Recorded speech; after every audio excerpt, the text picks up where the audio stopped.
सो हम लोग ने दो टाइप की सर्किट को पढ़ लिया है, मतलब प्योर होने के बाद, pure resistive, pure inductive and pure capacity के बाद हमने कॉम्बिनेशन बेस पे दो टाइप के सर्किट पढ़ा था। एक एलआर सर्किट पढ़ा था और एक सीआर सर्किट पढ़ा था, ठीक है, दो टाइप। अब हम लोग क्या पढ़ने जा रहे हैं, एलसीआर सर्किट, ठीक है। एलआर सर्किट में हमने क्या देखा था कि एल मतलब वोल्टेज लीड कर रहा है, करंट पीछे है, ठीक है। सीआर में हमने देखा था यार करंट लीड कर रहा है, वोल्टेज पीछे है। तो ओवरऑल रिजल्टेंट में सीआर सर्किट में करंट लीड कर रहा था और एलआर सर्किट में वोल्टेज लीड कर रहा था, ठीक है। ये चीज़ हम लोग ने देखी, ओके। नाउ अब हम लोग तीनों का मिक्सिंग करेंगे, यानी कि तीनों चीज़ लगाएंगे सर्किट में। रेजिस्टेंस भी लगाएंगे, इंडक्टिव भी लगाएंगे, कैपेसिटर लगाएंगे। फैन बंद कर रहे हो इसी का, ठीक है। तो अब हमने क्या किया, तीनों को मिला दिया, ठीक है। आर का तो हमने देखा था कि यार आर तो वोल्टेज को अपने साथ में ले जा रहा था, ठीक है ना, वो तो ठीक है आर का। लेकिन एल और सी में यानी जो जीत, आप रिजल्टेंट कैसे लाएंगे, सवाल ही रिजल्टेंट कैसे लाएंगे। एल और सी में लड़ाई है ना आपस में। आर तो कह रहा है भाई वोल्टेज तो मेरे साथ चलो, आर की कोई टेंशन नहीं है, आर की कोई टेंशन नहीं। एल और सी में लड़ाई है। एल क्या कह रहा है, एल कह रहा है कि वोल्टेज लीड में है और सी कह रहा है कि वोल्टेज लैग में है।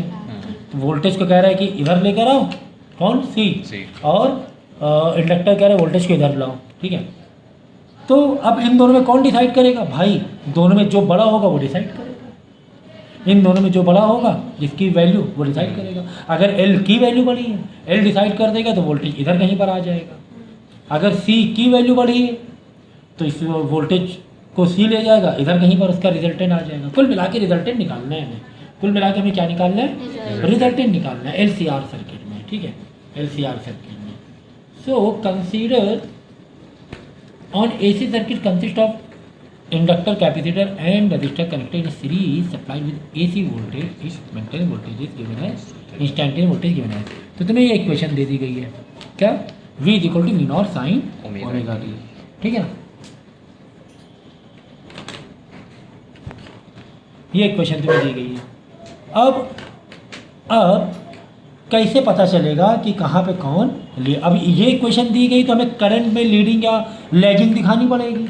अगर बाय डिफ़ॉल्ट वोल्टेज से दे दिया गया है तो तुम्हें क्या दिखाना पड़ेगा, करंट यानी आई वाली इक्वेशन बनानी पड़ेगी। करंट की इक्वेशन से क्या करना पड़ेगा, लैगिंग या लीडिंग दिखानी पड़ेगी, ठीक है ना।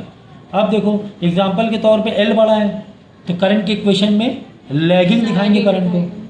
अगर एल बड़ा है, एल में क्या होता है, वी आगे रहता है, करंट पीछे रहता है तो लैगिंग दिखाना पड़ेगा, ठीक है। अगर सी बड़ा है तो करंट को लीडिंग दिखाना पड़ेगा, अगर वी दिया है तो।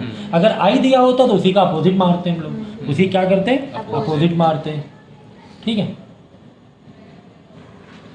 ठीक है। तो ये आपको एलसीआर सर्किट दी गई है, ठीक है ना, एलसीआर सर्किट तुम्हें दी गई है।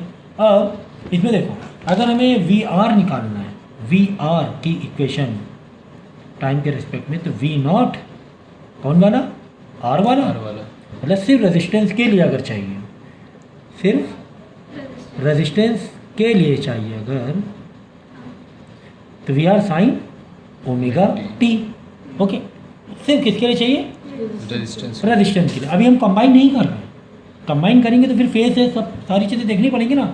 अगर वी एल की हमें चाहिए होती तो कैसे करते हैं हम लोग, वी नॉट एल वाला, वी नॉट एल वाला वी, जो एल पर वी है, साइन ओमेगा टी, ठीक है ना।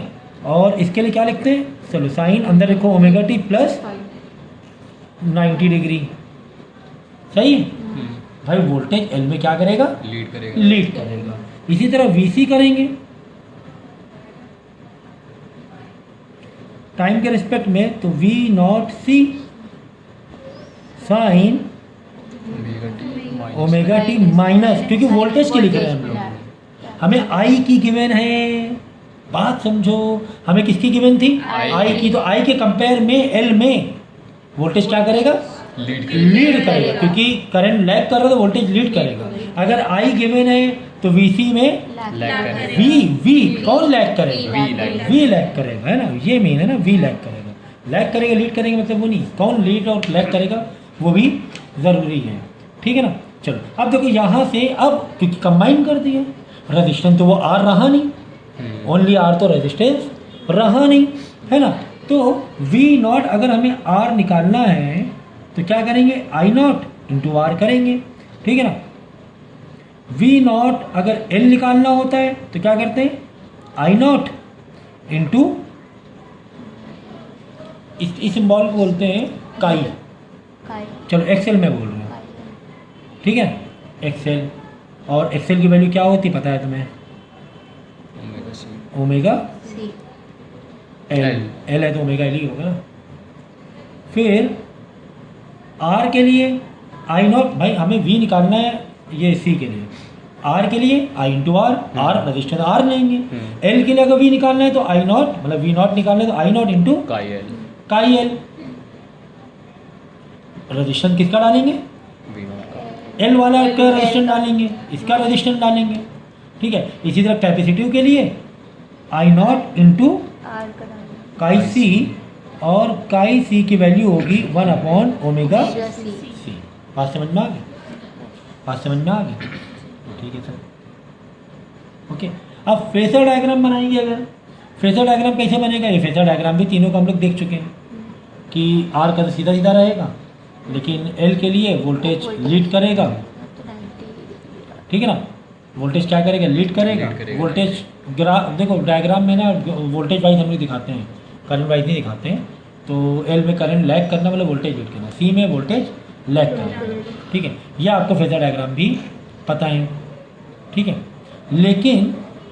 लेकिन जब आप रिजल्टेंट की बात करोगे, क्योंकि हमें अब रिजल्टेंट चाहिए तीनों का, भाई ये तो अलग अलग हो गया ना, हमें क्या चाहिए, रिजल्टेंट चाहिए कि ओवरऑल रेजिस्टेंस कितना होगा।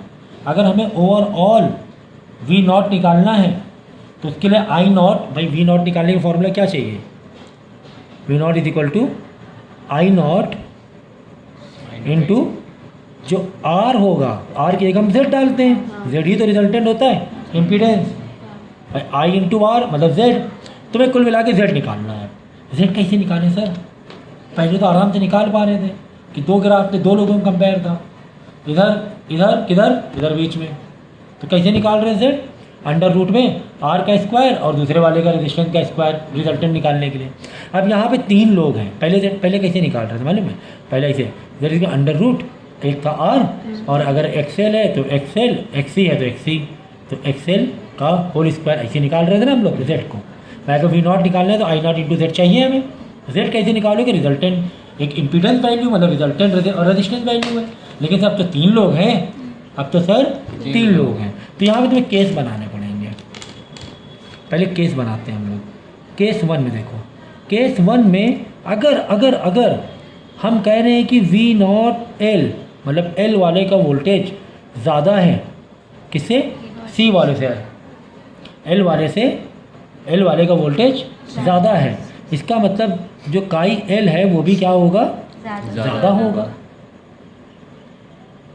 वोल्टेज ज़्यादा तो रेजिस्टेंस ज़्यादा, ठीक है ना।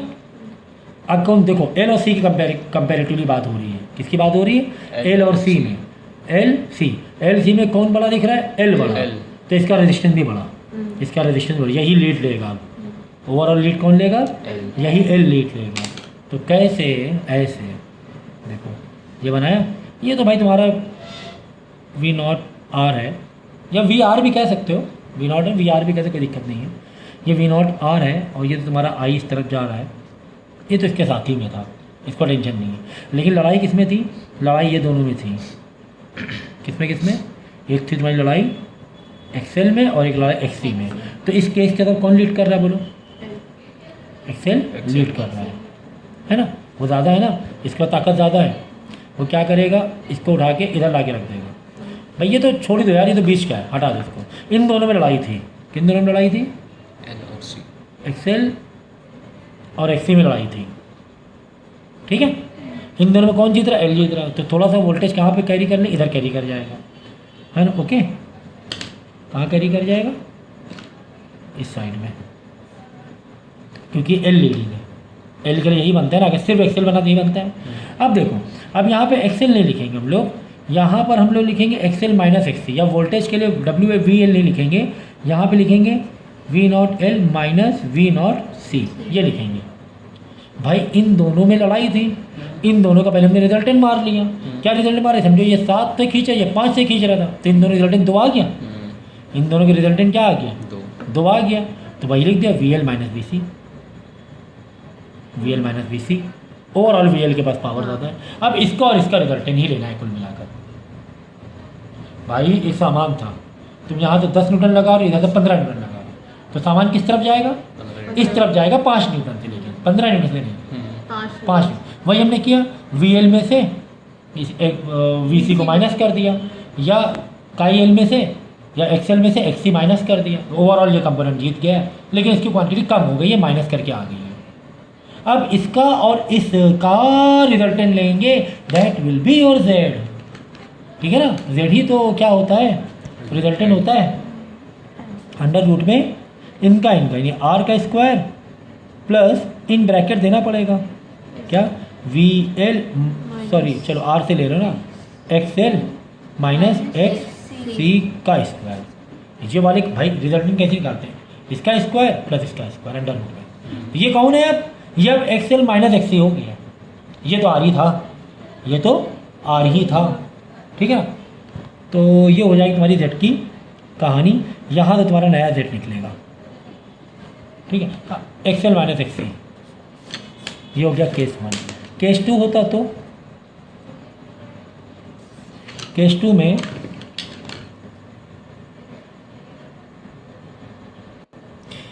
हम क्या कह रहे हैं, केस 2 में हम ये कह रहे हैं कि तुम्हारा जीटा सी बड़ा है, सॉरी बार में जीटा नाम निकल जाता है, काई इसके सिंबल का नाम है, काई सी बड़ा है काई एल से, मतलब वी एल बड़ा है वी सी बड़ा है वी एल से। ठीक है ना, ऐसे में ग्राफ क्या बनेगा भाई, सी बड़ा है, सी वाला जीतेगा। कौन जीतेगा, सी वाला जीतेगा। तो जब आप इसका ग्राफ बनाओगे, ये तो यार तुम्हारा आर हो गया, ठीक है ना, या वी नॉट। देखो वोल्टेज से कंपेयर भी कर सकते हैं और रेजिस्टेंस से भी। ठीक है, जैसे चाहे वैसे कंपेयर कर, मतलब है ना, वोल्टेज से कंपेयर करने का अलग ग्राफ हो गया, बाद में इसको हम लोग डायरेक्ट रेजिस्टेंस से ही कंपेयर करे देने हैं। तो ये हो गया तुम्हारा क्या, काई सी एक्स सी। ठीक है, ये हो गया तुम्हारा क्या, एक्स एल। तो अब की बार कौन जीतेगा भाई, लड़ाई, ये तो आर तो न्यूट्रल था, इन दोनों में लड़ाई थी, एक्स सी बड़ा है। ठीक है, ये जीतेगा तो कहीं ना कहीं यहाँ पे लाके फेंक देगा, ऐसे लाके फेंक देगा किसको, जेड को। एक्चुअली नाम जेड है ना, जेड है या वी नॉट कह सकते हैं। तो ये हो गया तुम्हारा 5, समझ में आई बात, ये हो गया 5।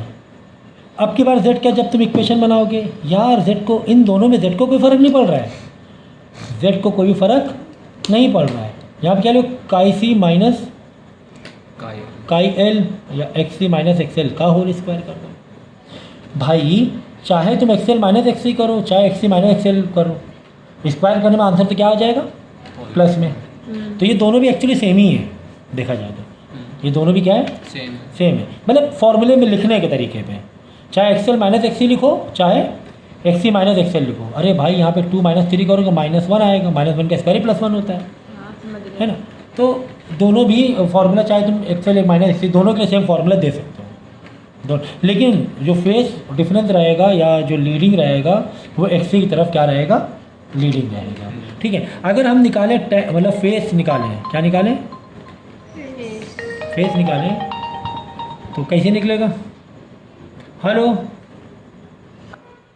तो इसमें 5 कैसे निकालोगे आप लोग, tan phi = भाई ये 5 है।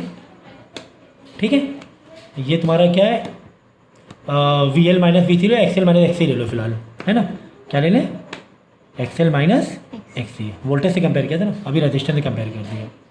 तो ये तुमने परपेंडिकुलर यहाँ लाके शिफ्ट किया, तो perpendicular upon base X L minus X C upon R, सही, ये आ गया tan phi इसका। इसके लिए देख लो, ये 5 है, ये अच्छा, ये वाला क्या बन जाएगा, ये तो मैंने बताया नहीं। अब रिजल्टेंट के लिए जाएगा भाई, इन दोनों में लड़ाई है अपोजिट, ये तो एक न्यूट्रल में जा रहा है समझो, यही दोनों आपस में लड़ाई है। तो नेट कहाँ जाएगा, इस तरफ जाएगा, इन दोनों की लड़ाई में एक्स सी मैक्सिमम है ना, तो वाली वैल्यू क्या हो जाएगी, नेट वाली एक्स सी माइनस एक्सएल। ओके, यही हो जाएगा ना, यही तो मैंने किया, एक्सी माइनस एक्सएल।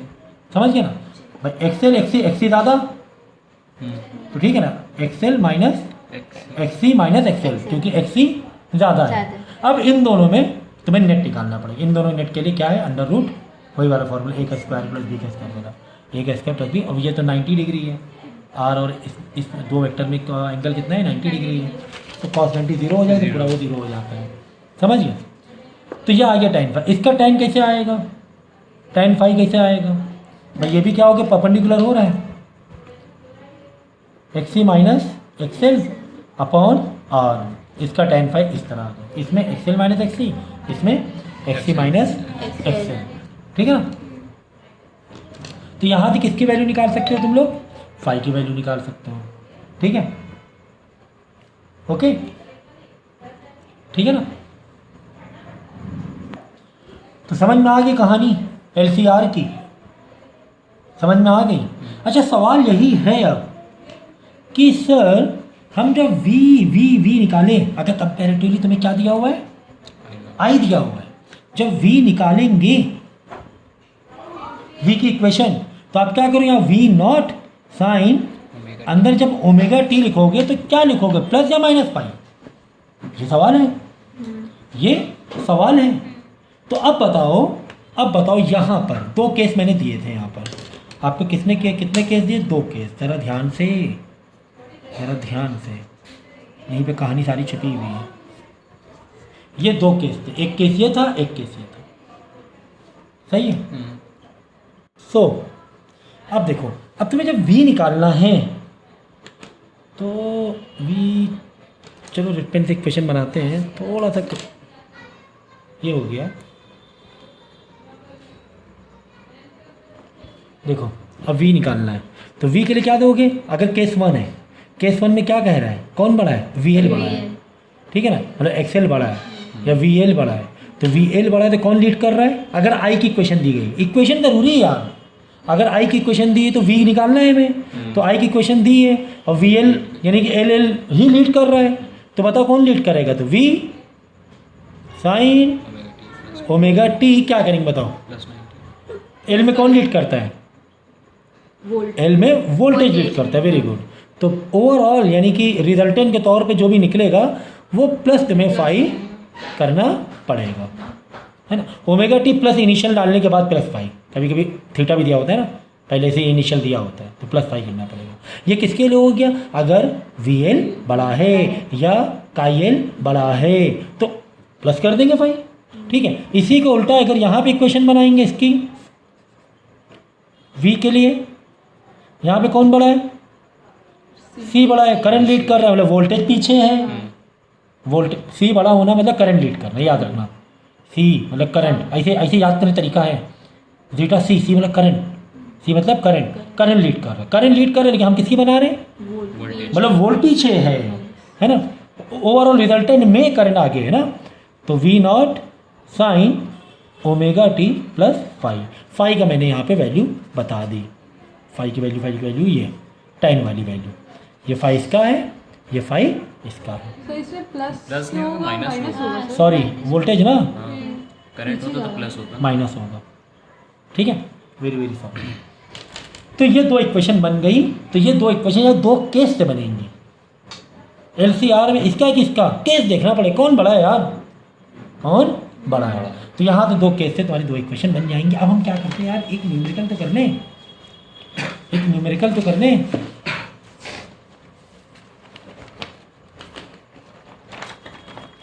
चलो जब एक क्वेश्चन लगाएंगे तो क्लैरिटी हमारी बढ़ जाएगी।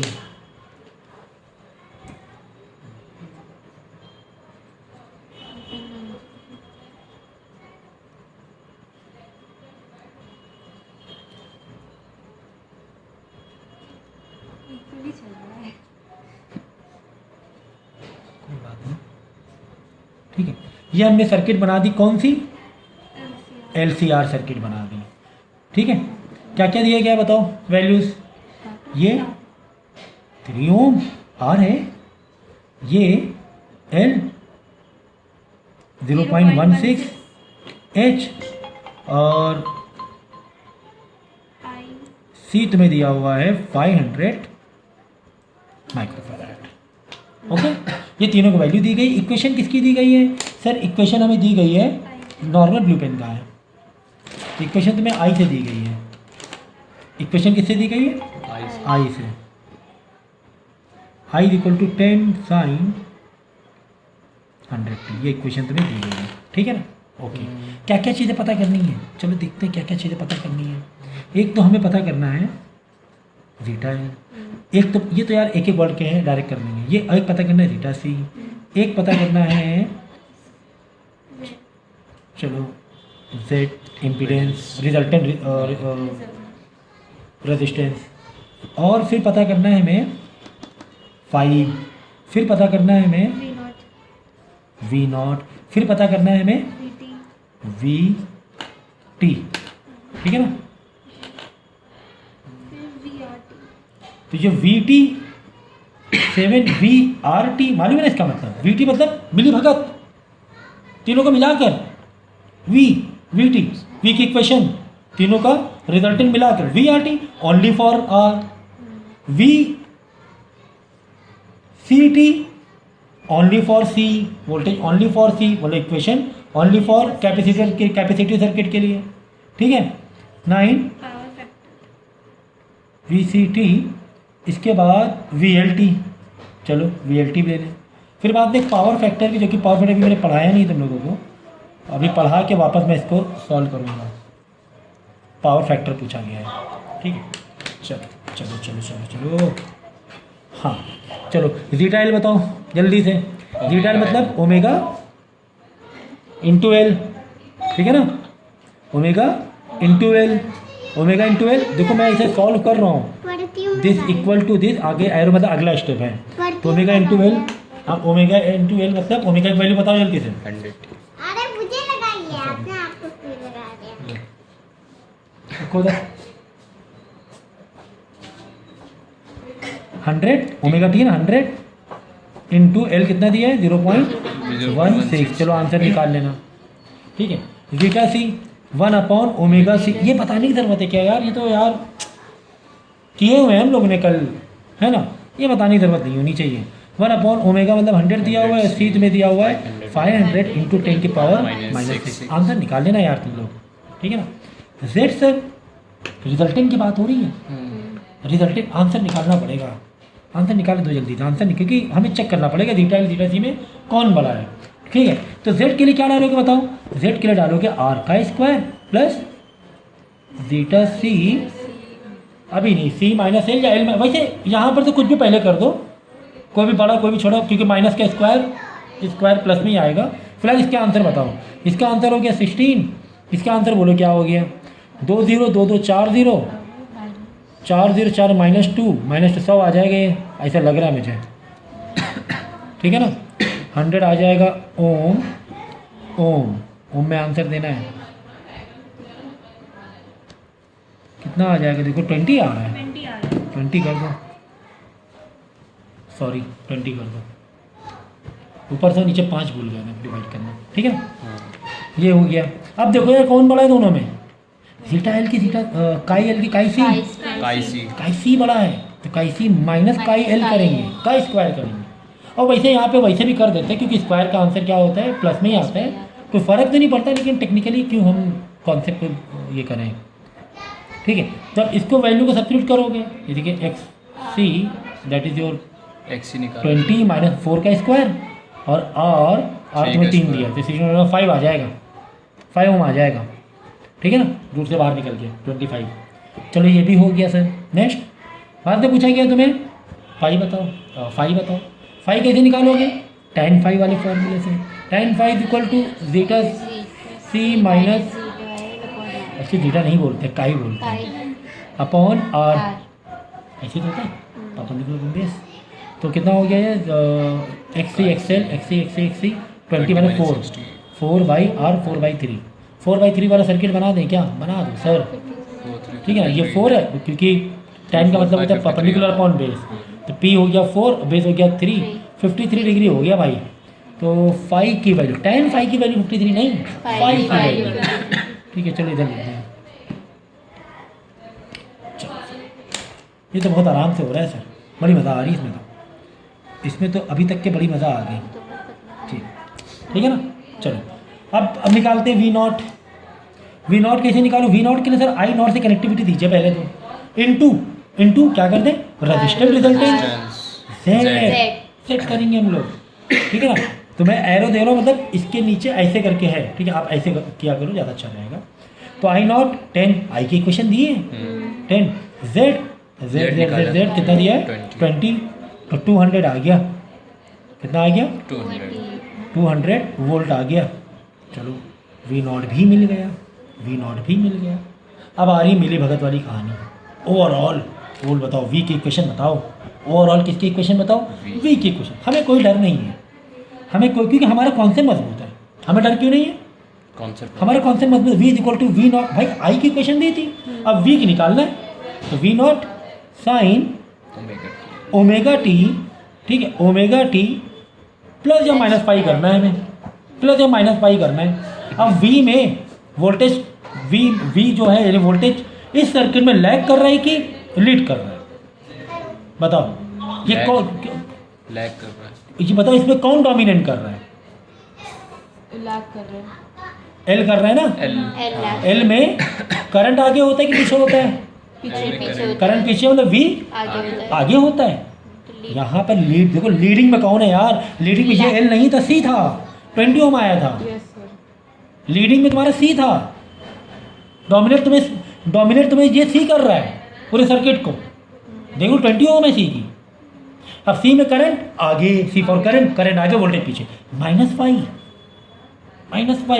ठीक है ना। चलो सर, देन चलो इसी के आगे अभी वैल्यू के सब्स्टिट्यूट तुम्हारे, तो v is equal to V naught कितना निकाला है 200 साइन ओमेगा टी, ओमेगा कितना है, ओमेगा देखो यहाँ से 10 साइन क्या था, 10 साइन 100 टी था, ठीक है ना।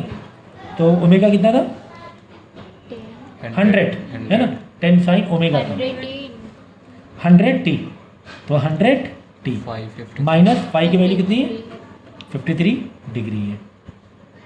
ये आंसर है LCR सर्किट का ही। तो प्लस माइनस भाई ये दोनों डिसाइड करेंगे, प्लस होना कि माइनस होना, कौन डोमिनेट कर रहा है उस पर डिपेंड करता है। बात समझ में आ गई? नहीं समझ में आई? आ गई सर। ग्राफ बनाएंगे तो यार कैसे बनेगा ग्राफ सर? ये क्या है एक्सेल है, ये क्या है आर है, ये क्या है एक्सी, लेकिन एक्सी ज़्यादा है तो एक्सी माइनस एक्सेल ले लेंगे यहाँ पर। रिजल्टेंट के लिए वाली हटा दो, मतलब ये मेन आ जाएगा यहाँ पर। उसने खींच को इधर नेट पे लेकर आ गया। इन दोनों में लड़ाई है, इन दोनों में लड़ाई बची। ये दोनों में तो पता चल गया है कौन जीत रहा है, ये जीत रहा है। इन दोनों लड़ाई, इसी का तो रिजल्टेंट आ जाएगा। यही तो सेट तुम्हारा आया जो आंसर निकाला हमने, और ये हमारा 5। आ गई बात समझ में? आ गई बात समझ में? कुछ आंसर हमारे गलत क्यों आ रहे हैं? 50 साइन 200 वाला देखो ज़रा, ये 200 आया था जो वी नॉट चेक कर लो यार। I naught into Z, I naught कितना है 10 है, इंटू 20 चेक कर लो ये, ठीक है। तो यहाँ पर देखो एक ह्यूमन एरर हो गई है। आई नॉट कितना है 10 है, जेड कितना था 5 था एक्चुअली ना, तो इसको 5 कर लो, ओके, इसको 5 कर लो, तो ये आ जाएगा 50 आ जाएगा,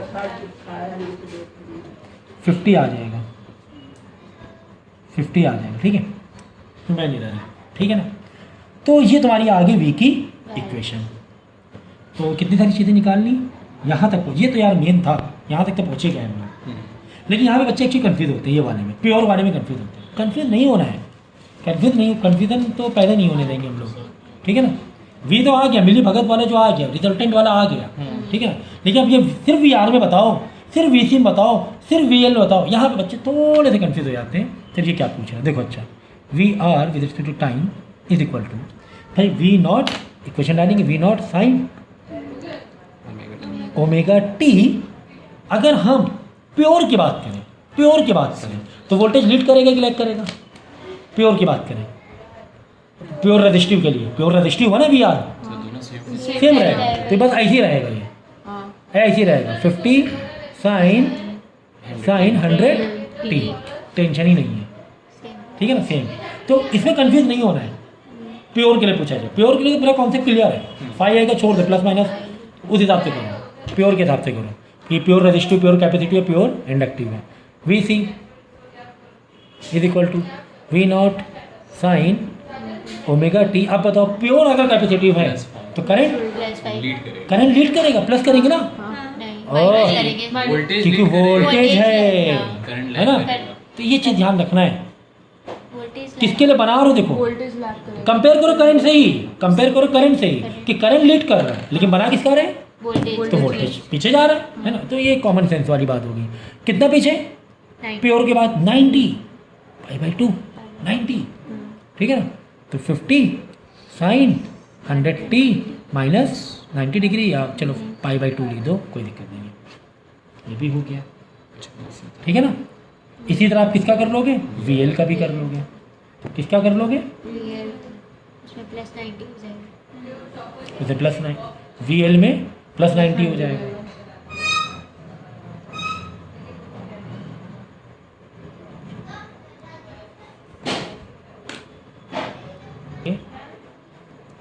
देखो हम लोग ने V0 की वैल्यू क्या डाली, 50, यहाँ पे V0 की क्या डाली वैल्यू, 50। अच्छा किसकी बात हो रही है, ये किसकी बात हो रही है, प्योर की बातें हो रही है, किसकी बातें हो रही है, प्योर। अच्छा यहाँ पे जो हमने V0 निकाला था, V0 की वैल्यू क्या, ये निकाली थी जो V0 की वैल्यू, जो यहाँ पे 50 निकाली थी, तो यहाँ पे रजिस्टेंस कितना लिया था, रिजल्टेंट वाला, रिजल्टेंट लिया था, लेकिन हम यहाँ पे किसकी बात कर रहे हैं, प्योर की बात कर रहे हैं। तो ये V0 हम नहीं ले सकते, क्योंकि ये जो V0 है ये रिजल्टेंट सर्किट का है, मैक्सिमम वोल्टेज, ओवरऑल मिली भगत वाली बात कि V0 मतलब इस पूरे सर्किट में मैक्सिमम वोल्टेज बताओ, वो V0 था। लेकिन अगर हम प्योर की बातें करेंगे, किसकी बातें करेंगे, प्योर, तो V0 ऐसे R लेना पड़ेगा, V0 यहाँ पे C लेना पड़ेगा, प्योर की बातें करेंगे। तो कोई बात नहीं, V0 R निकाल लो यार साइड में, क्या दिक्कत है आपको। V0 R के लिए फॉर्मूला क्या मानेंगे, I0 तो पक्का लेना है, I0 into pure resistor into R डाल देंगे, I0 कितना है 10, R कितना है 3, 30 आ जाएगा, यहाँ पे लिखेंगे 30, ठीक है। इसी तरह V0 C के लिए I0 तो डालना ही पड़ेगा, I0 तो डालना ही पड़ेगा, I0 इंटू, लेकिन यहाँ पर C वाले का रेजिस्टेंस लेना पड़ेगा। उसका रेजिस्टेंस क्या होता है बोलो, C के लिए 1/ωc, ये होता है ना रेजिस्टेंस, 1/ωc। ओमेगा C कितना आया था टोटल, ओवरऑल 1/ωc आया था 20 ओम, 1ωc नहीं 1/ωc आया था 20 ओम, मतलब I0 0 C, तो 10 इंटू 20 तो कितना हो गया 200, ठीक है ना, ओमेगा C के लिए, ठीक है। चलो ओमेगा इसके देख लो, V0L के लिए देखो, I0 इंटू मतलब हाँ नहीं ना जीटा L, ये XL, I0 कितना 10, XL की वैल्यू कितनी आई 16 आई, तो 160 आ जाएगा। ओमेगा L अगर इक्वेशन निकालेंगे तो V0 कौन वाला, प्योर के लिए, इंटू, चलो इंटू मतलब directly sign omega t plus या माइनस प्लस 90 डिग्री, ठीक है ना, प्लस 90 डिग्री। तो V0L कितना आया 160 आया। ये चीज़ का ध्यान रखना, ये चीज़ का ध्यान रखना क्या, कि यहाँ पे जब प्योर के लिए निकालेंगे, किसके लिए निकालेंगे, प्योर के लिए, तो V0 समझ के लेना है, V0 ओवरऑल रेजिस्टेंस के लिए नहीं लेना है, V0 उसके प्योर के हिसाब से लेना है। मतलब V0 के लिए जब फॉर्मूला ओपन करोगे I इंटू R, तो R किसका लोगे यहाँ पर, C वाला R, रेजिस्टेंस कौन सा, XC। यहाँ पर जब V0 का I इंटू R में ओपन करोगे, V0 का फॉर्मूला ओपन करोगे, जाइए, ठीक है ना, ये लोगे, समझ गए ना, समझ गया पक्का, ठीक है। सो नेक्स्ट टॉपिक हमारा in alternating current power in AC। भाई पावर का फॉर्मूला तो हमें पता ही है ना, DC में हम पावर क्या पढ़ रहे थे, power is equal to V into I, है ना, ये पढ़ रहे थे भाई। V बिल्कुल एक लाइन से आ रहा था, I एक लाइन से आ रहा था, कोई दिक्कत ही नहीं थी हमें, मतलब I एक लाइन से आ रहा था, उसी हिसाब से पोटेंशियल डिफरेंस, हमें कोई दिक्कत नहीं, हमने पावर निकाल लिया कि सर्किट का पावर कितना, हमें सर्किट कितना पावर दे रही है। लेकिन यार यहाँ पर इन ऑल्टरनेटिंग करंट इन एसी भाई आई वी तो यार उसकी तो वैल्यू तो ऐसे करके वाइब्रेट हो रहा है, आई करंट ऐसे तो हो रहा है, बदल रहा है, हर पल बदल रहा है, तो पावर कैसे निकाला जाए? पावर फिर एक कांस्टेंट वैल्यू आ ही नहीं पाएगी, पावर भी चेंज होता रहेगा, पावर को भी एक एवरेज में लाना पड़ेगा, पावर को किस में लाना पड़ेगा, एवरेज में लाना पड़ेगा। और हमें पता है क्या कि V इज इक्वल टू, यानी V कितना होता है सर्किट में, एसी सर्किट में V साइन ओमेगा टी, और I नहीं होता है, I not sine omega t. अगर एक इक्वेशन दी है तो यह प्लस या माइनस पाई हो सकता है, डिपेंड करता है कहाँ की, L की है कि C की इक्वेशन है, और LCR में कौन लीडिंग है उस पर है ना। अगर V दिया है तो प्लस या माइनस पाई हो सकता है, V भी T पर डिपेंड कर रहा है, I भी T पर डिपेंड कर रहा है, ठीक है। तो पावर को हम इसको कैसे सॉल्व, अब भाई एवरेज निकालना है। अब यहाँ जिस तरह हम लोग ने V का एवरेज अलग निकाला था, करंट का RMS वैल्यू अलग निकाली थी, तो इसमें भी कुछ हम ऐसे ही कर सकते हैं कि पावर को अगर हम V की वैल्यू, भाई ये क्या है, V की वैल्यू है और ये क्या है, I की वैल्यू है, तो अगर यही पावर की वैल्यू को अगर हम फॉलो अप करें, पावर इज इक्वल V की जगह V not sine omega T डाल दें, ठीक है, मल्टीप्लाई I की जगह I not sine omega t plus या माइनस पाई, डिपेंड करता है फिर किस हिसाब से तुम्हारी क्या इक्वेशन दी गई है, ठीक है। तो अगर 14 प्लस मान के ही तुम इसे फॉलो थ्रू कर सकते हो, ठीक है। तो यह आ जाएगी क्या, पावर, किसका फॉर्मूला आ जाएगा, पावर का, ठीक है ना। तो P इज इक्वल टू, यानी P यहाँ पे अब टाइम पर डिपेंड कर जाएगा, ब्रैकेट में T लिख दिया, पावर की कॉन्स्टेंट टाइम पर डिपेंड, जो जिस सेकंड में बताओगे उस सेकंड की पावर आ जाएगी, हर सेकंड हर माइक्रो सेकंड पावर बदल रही है, यही तो हुआ है कि नहीं, T है ना, T के रिस्पेक्ट में बदल रही है। तो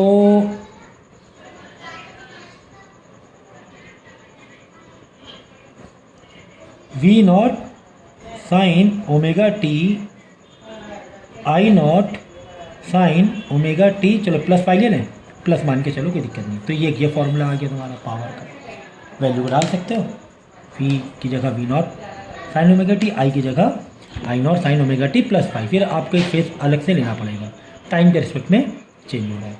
तो ये तो हो गया पावर के टाइम के रिस्पेक्ट में फॉर्मूला, ठीक है। इसके अलावा पावर का एवरेज में भी ले सकते हैं। एवरेज के लिए फॉर्मूला क्या रहेगा, एवरेज के क्या डालोगे फॉर्मूला, V नॉट, चलो I को हम लोग कैपिटल लेके चले, बाहर का सिंबल चेंज हो रहा है, हाफ कॉस फाई, ये क्या है, ये क्या है, पावर एवरेज में, अगर एवरेज में निकालना है।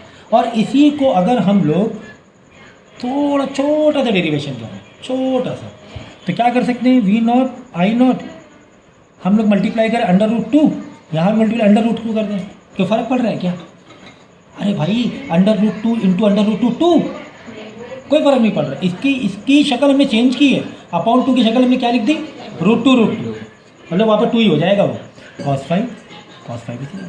अच्छा सर ऐसा क्यों किया हम लोग ने, क्या ये जाने पहचाने से नहीं लग रहे हैं दोनों चेहरे, क्या ये दो जाने पहचाने से नहीं लग रहे हैं, हाँ सर ये तो हमारा V RMS और I RMS है, ये क्या है, V RMS I RMS cos 5, तो यानी कि एक और फॉर्मूला हमें मिल गया, यानी पावर एवरेज के 2 फॉर्मूले हम याद कर सकते हो, ये 2, और टाइम के रिस्पेक्ट में अगर पावर चाहिए पर्टिकुलर सेकेंड इंस्टेंटेनियस चाहिए, अगर इंस्टेंटेनियस चाहिए तो ये वाला फॉर्मूला याद कर सकते हो, ठीक है ना।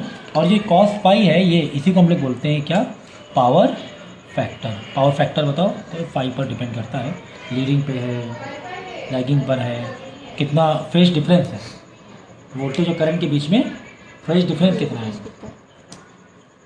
ये है पावर फैक्टर, ठीक है। चलो ठीक है, अगर हम पावर फैक्टर की बात करें, किस सर्किट में क्या पावर फैक्टर होता है, जैसे कि हमने बात की प्योर रेजिस्टिव के लिए, किसके लिए,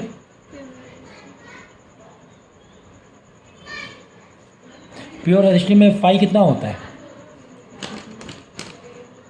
यहाँ लिखो फाई, यहाँ लिखो पावर फैक्टर, मतलब cos फाई, मतलब cos 5 पावर फैक्टर यही होता है ना cos फाई, ठीक है ना। ये 2 टेबल बना रहे हैं इसे तो, ठीक है। चलो अगर प्योर रेजिस्टिव है बोलो उसके लिए क्या रहेगा, फेज डिफरेंस कितना होता है प्योर रेजिस्टिव के लिए, वोल्टेज और करंट में सेम होता है, मतलब 0 होता है, पैरेलल ना पैरेलल, मतलब 0। इसका मतलब इसका पावर फैक्टर cos 0 डिग्री कितना होगा 1 होगा, ठीक है ना। सेकेंड अगर प्योर इंडक्टिव है, प्योर क्या है इंडक्टिव है, प्योर इंडक्टिव में क्या होता है बताओ, इंडक्टिव करंट पीछे ये अपोज मारता है ना, करंट पीछे वोल्टेज आगे, वोल्टेज से आगे, ठीक है ना। तो इसका मतलब इसमें फेज डिफरेंस कितना, अगर प्योर की बात है तो, प्योर की बात है तो फेज डिफरेंस कितना होगा 90 डिग्री का, 90 डिग्री ना। तो cos 90 डिग्री वैल्यू क्या होती है 0, इसमें पावर फैक्टर 0, यानी प्योर कोई इंडक्टिव सर्किट है पावर फैक्टर 0 हो जाएगा। एक्चुअली प्योर इंडक्टिव कोई सर्किट होती नहीं ना प्रैक्टिकली, क्योंकि वायर में अपना खुद का भी रेजिस्टेंस होता है, अगर इसका रेजिस्टेंस नहीं भी लगा रहे हो वायर में खुद भी अपना रेजिस्टेंस है। निग्लिजिबल तो हम लोग मानते हैं, प्रैक्टिकली नहीं है। प्रैक्टिकली कोई सर्किट विदाउट रेजिस्टेंस हो नहीं सकती, क्योंकि जहाँ पर करंट दौड़ेगा वहाँ पर रेजिस्टेंस होगा, है ना।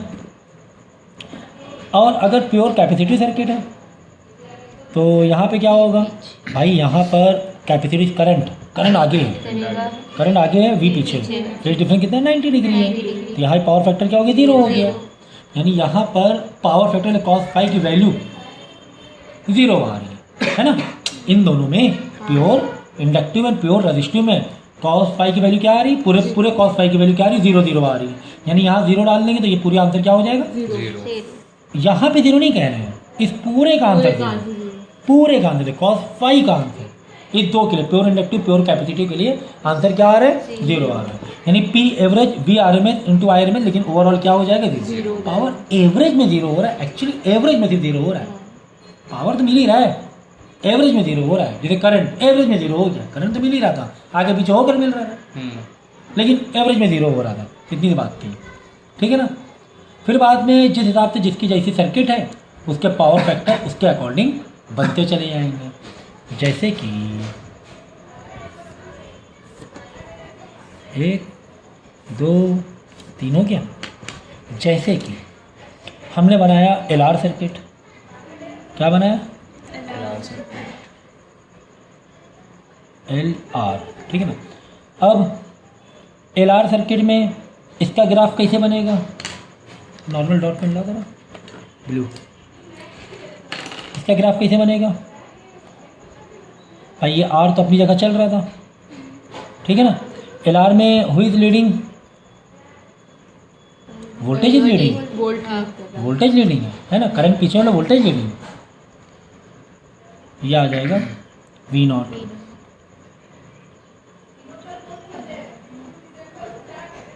ठीक है ना। अब जो भी फेज डिफरेंस हो वो तुम्हें यहाँ पे, मतलब जो भी फेज का डिफरेंस है फाई की वैल्यू लिखनी पड़ेगी, जो भी आ जाए, जितने भी डिग्री की कॉस, जैसे कि यहाँ पर आ गया 30 डिग्री तो cos 30 की वैल्यू लिख दो, cos 60 आ गई 60 की वैल्यू 1/2 लिख दो, तो वो आंसर उस हिसाब से आ, जैसे कि यहाँ पे आ गया cos 60 डिग्री, cos आ गया 60 डिग्री आ गया, तो cos 60 की वैल्यू 1/2 होती, तो cos फाई जैसे 60 डिग्री आएगा 1/2 हो जाएगा पावर फैक्टर, तो एवरेज में 1/2 आधा कर देगा आई RMS V RMS से, आई RMS V RMS से,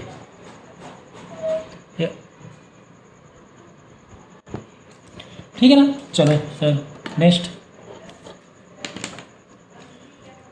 अब यहाँ पर अब cos फाई की वैल्यू कैसे रहेगी, cos फाई की वैल्यू कैसे निकालोगे, पहले फाई की वैल्यू निकालना पड़ेगा, फाई की वैल्यू तुम tan से निकाल लो, कैसे निकाल लो tan से, मतलब ऐसे निकाल, चलो यार तुम ऐसे निकाल लो यार, क्यों जाओ tan तक के भाई, B/H कर दो ना, B/H, B क्या है R है, H क्या है H, B/H की बात हो रही, क्योंकि cos की बात आ गई अब यहाँ पर, tan नहीं चल रहा है कि ये वाला उठा के इधर रख दिया परपेंडिकुलर, H मतलब ये है तुम्हारा, H मतलब ये है तुम्हारा रिजल्टेंट, अगर ये R है तो रिजल्टेंट क्या होता है Z होता है ना, V भी इतना करो, रेजिस्टेंस हम लोग कंपेयर कर लो R/Z,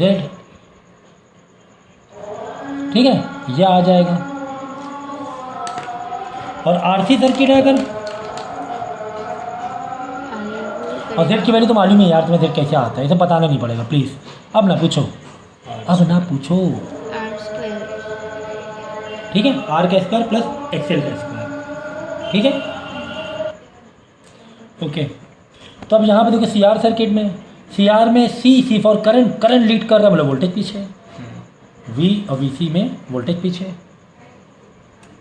मतलब वोल्टेज यहाँ पे 90 डिग्री पीछे, ओवरऑल दोनों का रिजल्टेंट यहाँ पर आ जाएगा। इसी रेजिस्टेंस में कंपेयर करोगे तो ये R, ये XC, ठीक है, और ये रिजल्टेंट Z आ जाएगा, ये हो गया तुम्हारा फाई। तो पावर फैक्टर क्या है, फाई कैसे निकालो, cos phi equal B/H। Base क्या है देखो, ये है, यहाँ पे एंगल होता है वहाँ बेस होता है वो बेस, दूसरा वाला परपेंडिकुलर, और जो बीच वाला हाइपोटेन्यूज। तो हमें फिलहाल लेना बेस अपॉन हाइपर R/Z। तो दोनों का पावर फैक्टर क्या आ रहा है, सेम आ रहा है, R/Z। तो ये थी कहानी किसकी, पावर फैक्टर की। सो इन सर्किट में फाइनली आप पावर एवरेज का फॉर्मूला कैसे लिख सकते हो भाई, पावर एवरेज का इन सर्किट में LCR CR वाले में कैसे लिखोगे, देखो पावर एवरेज यानी average power is equal to, हमारा फॉर्मूला क्या था, VRMS into I RMS cos phi, यही था ना cos फाई। तो cos फाई वैल्यू क्या आ रही, R/Z, यही आ रही ना, R/Z, ये तो cos फाई की वैल्यू आ रही है दोनों में, ठीक है। तो LR CR सर्किट में ये फॉर्मूला आप मार सकते हो, सही है। चलो एक ये फॉर्मूला हो गया, अलग अलग टर्म में फॉर्मूले बन सकते हैं, अलग अलग टर्म में फॉर्मूले बन सकते हैं, जैसे कि VRMS IRMS R/Z, यानी VRMS को तुम ओपन कर सकते हो V0√2 में, IRMS को तुम ओपन कर सकते हो किसमें, है ना। तो फॉर्मूला अलग अलग मतलब ओपन कर सकते हो। तो ये हो जाएगा V0√2 into I0√2 into R/Z, √2 हो जाएगा V0 इंटू I0, मतलब वापस वहीं पर आप ये कर सकते हो, वैल्यू को ला सकते हो। तो V0 into I0/2 R into Z, ठीक है।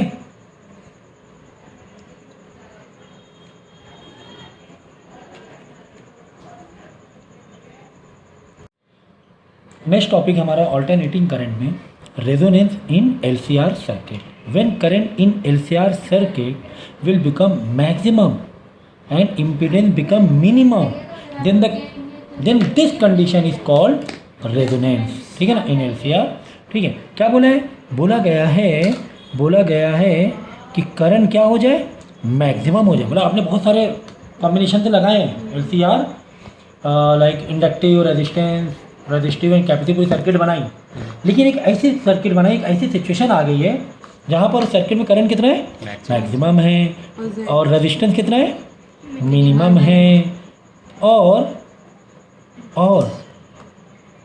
फ्रीक्वेंसी मैक्सिमम हो जाए, तो इस कंडीशन को बोलते हैं रेजोनेंस, ठीक है। अक्सर हम लोग रेडियो या FM चलाते हैं, आजकल तो डिजिटल हो गया है, पहले देखो नॉब वाला होता था बटन, कहते हैं नॉब। तो इसे जब आप स्टेशन चेंज करो, बैंडविड्थ चेंज करो और रेडियो FM की, देखो आवाज़ खड़खड़ आती थी, बाद में कहीं पर हम लोग आके सेट करते थे कि हाँ अब आ गई आवाज़ क्लीन, है ना, ऐसे सेट करते थे। तो वो सेट करते जहाँ पे आवाज़ क्लीन आती थी, जहाँ पर आवाज़ क्लीन आती थी, वही सिचुएशन को हम लोग रेजोनेंस में पहुँचे, मतलब फ्रिक्वेंसी को मैक्सिमम कर दिए। वो जो स्टेशन जो 92.2 ना 92.5 जो भी है, उसकी जो फ्रिक्वेंसी है वहाँ पे जो भाई अलग अलग बैंडविड्थ है, ये समझो 92.2 है, ये समझो 93 पॉइंट समथिंग है, ये समझो कुछ और, यहाँ पे कुछ और है, ठीक है। अब सबकी अपनी फ्रिक्वेंसी है, कुछ ऐसे कुछ ऐसे कुछ ऐसे कुछ ऐसे कुछ ऐसे, समझो मैं 92.2 सुनना है तो 92 में नॉब घुमा रहे हैं, नॉब हमारे यहाँ पर है, यहाँ पर है, यहाँ पर है, यहाँ पर कहाँ पर है, हमें जहाँ पे मैक्सिमम मतलब अच्छी आवाज़ कहाँ पर आएगी, जहाँ पर तुम्हारी ये देखो मैक्सिमम फ्रिक्वेंसी है, नॉब तुमने घुमाया, घुस इंटर तो हो गए ये वाले बैंडविड्थ में 92.2 में घुस तो गए, इंटर तो हो गए, लेकिन यहाँ पर अच्छी आवाज़ नहीं आएगी, यहाँ पर आवाज़ अच्छी नहीं आएगी क्योंकि बगल वाली फ्रिक्वेंसी की डिस्टर्बेंस है, बाजू वाले की फ्रिक्वेंसी की डिस्टर्बेंस है। अच्छी आवाज़ कहाँ आएगी, बिल्कुल ये मैक्सिमम वाले पॉइंट पर। तो ऐसे ऐसे करके हम लोग क्या नॉब करते हैं और रेजोनेंस फाइंड करने की कोशिश करते हैं, मैक्सिमम फ्रिक्वेंसी फाइंड करने की कोशिश करते हैं, फिर जहाँ पे सेट हो जाता है आवाज़ बिल्कुल क्लीन आ जाती है, मतलब वहाँ पे उस पर्टिकुलर बैंडविड्थ की फ्रिक्वेंसी मैक्सिमम आ रही है, तभी आवाज़ तुम्हारी क्या आ रही, क्लीन आ रही है, वहाँ पे मैक्सिमम करंट है, रजिस्टर मिनिमम है। तो ठीक है, तो मैंने जनरल एक मीनिंग बता दिया, जस्ट मैं इसे पढ़ा नहीं रहा हूँ, मैं आपको मीनिंग थोड़ा बता रहा हूँ जैसे कि समझने की आप लोग कोशिश करो, ठीक है ना। So we know that Z is equal to in what LCR circuit R² plus XL minus XC या XC माइनस XL, फ़र्क नहीं पड़ता है, का स्क्वायर, ये हमें पता है। एंड अंडर रेजोनेंस में की कंडीशन कब होती है, जब एक्स, भाई हम क्या कह रहे हैं, Z क्या हो जाए, मिनिमम हो जाए, R तो तुम हटा नहीं सकते हो यार, रजिस्टर तो रहना ही रहना है सर्किट में, ठीक है। यानी यहाँ पर खेल कर सकते हैं, क्या खेल कर सकते हैं, जब XL XC के बराबर हो जाए तो XL माइनस XC 0, 0 के स्क्वायर 0, खत्म करो, ये खत्म, बचा क्या R²। यही तो एक कंडीशन है जहाँ मिनिमम हो रहा है। अगर XL कुछ रह जाएगा या XC कुछ अलग है तो कुछ ना कुछ वैल्यू आ जाएगी, चाहे वो माइनस में हो चाहे प्लस में, स्क्वायर तो प्लस कर ही देगा, तो R के साथ प्लस हो जाएगी ये वैल्यू, तो कम से कम अकेले R² से ज़्यादा ही वैल्यू होगी। अगर XL XC का आंसर 0 नहीं है, कुछ और है, तो ओवरऑल आंसर क्या हो जाएगा, R से तो बड़ा ही हो जाएगा, R से तो बड़ा ही हो जाएगा, ये तो हमें समझ में आ गई। यानी कि XL XC जब बराबर हो जाएंगे तो ये दोनों आपस में मर जाएंगे, यहाँ आ जाएगी 0, जस्ट R² बचेगा, वहीं पर क्या हो जाएगा तुम्हारा Z is equal to √R² ही बचेगा, बाकी सब 0 हो जाएंगे क्योंकि ये दोनों बराबर, इसने इसको कैंसिल कर दिया, तो सिर्फ R, मतलब ये मिनिमम वाली कंडीशन हो गई, मिनिमम वाली कंडीशन हो गई, Z is equal to R हो गया, भाई रूट से स्क्वायर कटेगा नहीं, Z स्क्वायर। तो जहाँ पर Z इक्वल टू R हो जाए या जहाँ पर XL is equal to XC हो जाए, ऐसी सिचुएशन में, ऐसी सिचुएशन या जहाँ पर omega L is equal to 1/ωc हो जाए, तो ऐसी सिचुएशन पर बोलेंगे फ्रिक्वेंसी मैक्सिमम है, करंट मैक्सिमम मिल रहा है और रेजोनेंस मिल रहा है, क्या मिल रहा है, रेजोनेंस मिल रहा है, ठीक है ना। तो ओमेगा L भाई XL के नीचे XL का फॉर्मूला लिखा, XC के नीचे XC का फॉर्मूला, उसका रजिस्टेंस लिखा, और इसको हमने कंपेयर करने चले गए। भाई ओमेगा को इधर लिया, ओमेगा स्क्वायर हो जाएगा, L को नीचे 1/LC रहेगा, ओमेगा स्क्वायर घटाएंगे, यहाँ पे ओवरऑल अंडर रूट 1 ही होता है, तो अंडर√LC, ओमेगा इज इक्वल टू अंडर√LC आ गया, ठीक है। ओमेगा की जगह हमने, चलो यार थोड़ा सा और अंदर जाते हैं, ओमेगा से और अंदर जाएंगे, रोटेशन में जाएंगे, एंगुलर रोटेशन में जाएंगे, एंगुलर उसमें जाएंगे, डिस्प्लेसमेंट या रोटेशन में जाएंगे, सर्कुलर मोशन में जाएंगे। तो हमने ओमेगा की जगह 2π v नहीं 2π एक्चुअली 2πf है ये, ठीक है ना, फ्रिक्वेंसी 2πf, देखो ओमेगा की 2 होती हैं, तो 2πf दे दो या f लिख दो, कोई दिक्कत नहीं है, या 2πf की वैल्यू होती है 1/t, मतलब 2π/t, 2π/t भी लिख सकते हो, ठीक है, 2π/t भी लिख, 2πf लिख सकते हो, ठीक है। तो 2π नीचे आ जाएगा तो ये आ जाएगी फ्रिक्वेंसी थोड़ा ऐसे भी बनाओ, ठीक है ना, इसको बोलते हैं न्यू बोलते हैं न्यू, ठीक है ना। सो ग्रीक नेमिंग है, सिम्बॉल्स हैं, तो यहाँ पर आ गए 2π अंडर√LC में आ गए, ठीक है ना। तो ये फ्रिक्वेंसी का ऐसी फ्रिक्वेंसी है, फ्रिक्वेंसी इक्वल टू है, भाई ये फ्रिक्वेंसी है, लिख दो न्यू या f is equal to frequency. So this frequency is called the natural frequency और रेजोनेंस फ्रिक्वेंसी। भाई यही तो निकाला है हमने, भाई कब रेजोनेंस मिल रहा है, जब Z मिनिमम हो, Z मिनिमम कब होगा, XL is equal to XC हो जाए, तो यहीं से जो ड्राइव करते हुए लेके गए, तो ये जो फ्रिक्वेंसी आएगी तब क्या हो जाएगी। अब भाई अब देखो यहाँ पे L और C वाली कहानी है, L बढ़ेगा तो फ्रिक्वेंसी कम होगी, या C बढ़ेगा तो फ्रिक्वेंसी कम होगी, क्योंकि दोनों ही इन्वर्स रिलेशन में आ रहे हैं। लेकिन इसका ग्राफ अभी बताता हूँ आपको, this frequency is called the natural frequency. So during resonance series circuit में, LCR सीरीज सर्किट में behave like pure resistive circuit.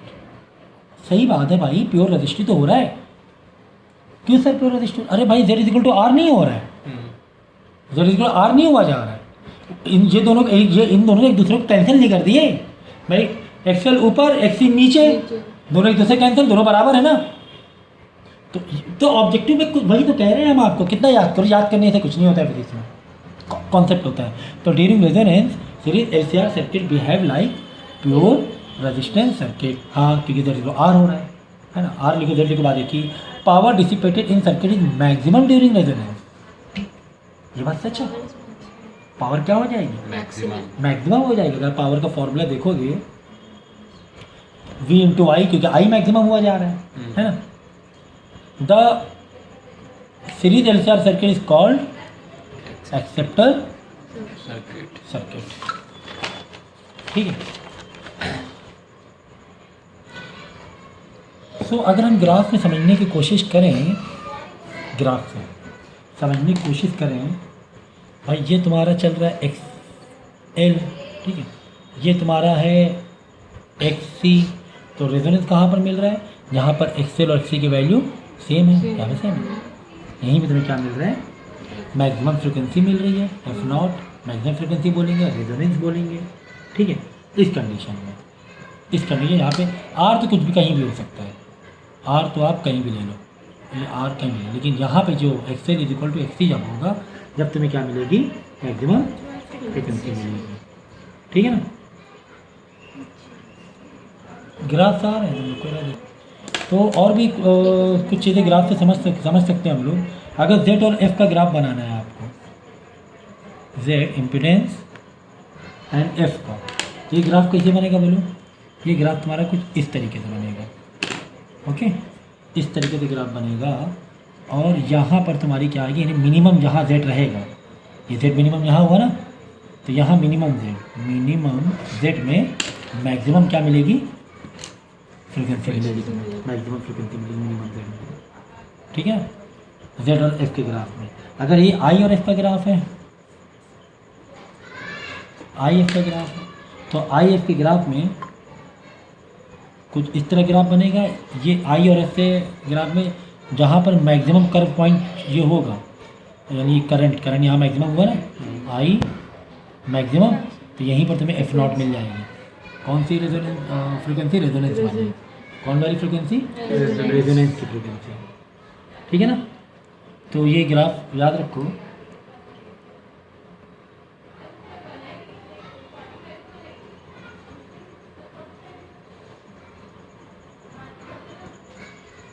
ठीक है, और बाकी जो चीज़ें हम लोग पहले देखी हैं, जैसे कि हमें पता है कि R इज इक्वल टू क्या हो रहा है? Z हो रहा है। ठीक है ना, यानी कि अगर I0 निकालें V0 बाई R से निकालेंगे, तो आप V0 बाई R की जगह Z भी लिख सकते हो, या Z की जगह R भी लिख सकते हो।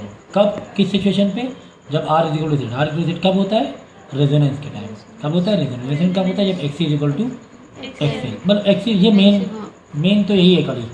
XC is equal to XL की जगह की वजह से R is equal to Z हो गया। R is equal to Z की जगह कि अगर करंट मैक्सिमम निकालना है तो V0 बाई R या V0 बाई Z, क्योंकि दोनों बराबर ही है, तो करंट क्या मिल जाएगा? मैक्सिमम मिल जाएगा। और इस सर्किट को बोलते हैं प्योरली रेजिस्टिव सर्किट। क्या? प्योरली रेजिस्टिव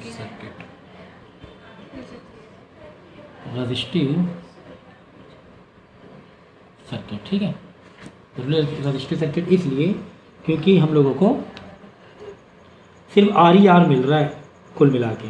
बाकी फ्रिक्वेंसी का फॉर्मूला मैंने बता दिया, ओमेगा 2πf, ये सारे फॉर्मूले मैंने आपको बता दिए। ठीक है, तो जहाँ पे देखो F मतलब वही म्यू जो हमने सिंबल दिया ना न्यू का, और वही है फ्रिक्वेंसी। ये दोनों सिंबल में कंफ्यूज मत होना, दोनों के लिए, दोनों ही सिंबल किसके लिए? फ्रिक्वेंसी के लिए। ठीक है, तो रेजोनेंस अब एक आध जो क्वेश्चन रहेगा, अगर एक आध क्वेश्चन करेंगे तो और थोड़ा क्लैरिफिकेशन मिल जाएगी। तो जब हम लोग न्यूमेरिकल करेंगे आगे, तब हम लोग इसके क्वेश्चन भी कर सकते हैं। ठीक है।